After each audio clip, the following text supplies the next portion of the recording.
Hello everybody, welcome back to Screen Stars and welcome to another film review. Today's review is for Honest Thief, a film that has been released fairly recently, and it is directed by Mark Williams, and I believe it is his second feature film that he has directed, and it stars Liam Neeson, Kate Walsh, Jai Courtney, Jeffrey Donovan, Anthony Ramos and Robert Patrick. Now this film focuses on Liam Neeson's character Tom, who essentially robs banks. He has got the name of the in and out bandit, and he has robbed, I think it's 9 or 10 banks in the last few years. It leaves no trace. He's never been caught. Nobody knows who he is or what he looks like. But he meets Kate Walsh's character Annie, falls head over heels in love with her, and he wants to live an honest life.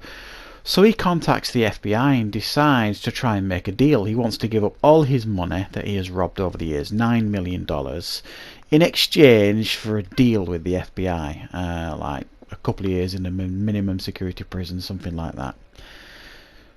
Robert Patrick, who's the FBI agent, sends a couple of agents, younger agents, to meet with him to see if he's telling the truth, and he gives up the key to a storage facility that's holding some of the money. However, these FBI agents decide they're going to keep it for themselves, and what unfolds then is Liam Neeson's character Tom trying to clear his name from these corrupt FBI agents, all in the while trying to keep himself and his girlfriend Annie alive. Right, so that is the basic premise of Honest Thief. What are my thoughts on this film? Well, it's a very watchable film. There's nothing overtly wrong with it, other than if you are fatigued from the constant barrage of Liam Neeson's action thrillers, then I don't imagine this is going to do an awful lot for you. Don't get me wrong, this film doesn't get the blood boiling or anything like that. There's nothing surprising about it. There's nothing different. It's just a very, very serviceable action thriller. Liam Neeson is, as always, hugely reliable in these roles. He plays a very believable part. This ex-military demolitions guy, which explains how he can rob banks and things like that. And the relationship between him and Kate Walsh's character Annie is quite nice and quite believable. And this whole I want to give up this bank robber lifestyle because I'm in love and I want to be honest, it kind of sounds stupid when you say it out loud, but it kind of works in the film. What doesn't work here is the level of predictability. It's one of those films that is, you can pretty much plan out on a piece of paper after you've watched the first 10 minutes where the film's going to head, and you won't be far wrong. Basically, it's quite a predictable film. And why oh why do people keep casting Jai Courtney? I'm sure he's a nice bloke, but he is the most vanilla villain I've ever experienced, or even hero. He was in Terminator Genesis. Every time I've seen him in a film, he basically plays the same guy. He's uninteresting, and as soon as you see him you think, oh, he's going to be the bad guy. You know what I mean? And you're not far wrong here with this film either. I don't understand the casting of Jai Courtney in movies like this. If you're going to do something with Jai Courtney, please do something completely different with him, because the guy needs to change either his agent or his career choices, because he doesn't work in this film. He's as dull as dishwater. Anthony Ramos plays another FBI agent, his partner, and Jeffrey Donovan plays their superior, I suppose you could say. He's got quite an interesting character. Certainly of all the FBI agents that we see in this film, he's got the most interesting character.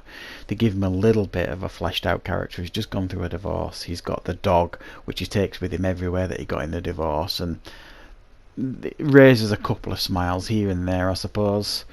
But like I say, there's nothing else really to massively recommend here. I mean, there were a couple of dodgy moments in regards to when you see some effects. There's an explosion late into the film that looked well, pretty cheap, if I'm honest. It didn't do anything for the movie. I don't think it was. It looked really poor, the effects. But yeah. What else is to say about these constant chain of Liam Neeson watchable action thrillers? I've never watched one of these and thought, well, that was terrible. That Cold Pursuit he did last year, I believe it was not brilliant from what I remember. This one is better than that, I think, a little bit better.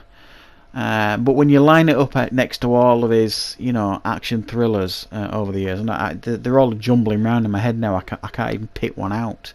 I Walk 'em on the Tombstones, which I did quite enjoy, to be honest. The one in the plane, obviously his Taken's, and he's done numerous more. This can just get put in the pack and shuffled about. It's no better than really any of those, but it's no worse either than any of those. So if you like to watch a fairly serviceable movie that is fairly predictable, you can turn your brain off, enjoy some decent performances, especially from Liam Neeson, some adequately put together action sequences, but again nothing that's going to excite you massively, then this could be something you want to check out. It's a very disposable film that you'll watch, not particularly hate, but probably have not a lot of reason to watch again. So for that reason, I'm going to give it a 6 out of 10. So I hope you enjoyed the review. If you did, please click the like button. If you're new to the channel, please subscribe, and don't forget, guys, I've just passed 4,000 subscribers on the channel. I put a video up to celebrate that milestone, and I'm also doing a Q&A in a couple of weeks. If you would like to ask me a question, fire it in the comments and I'll add it to the Q&A, and you'll even get a shout out. So thank you very much for watching, everybody. I'll see you next time for more content on Screen Stars.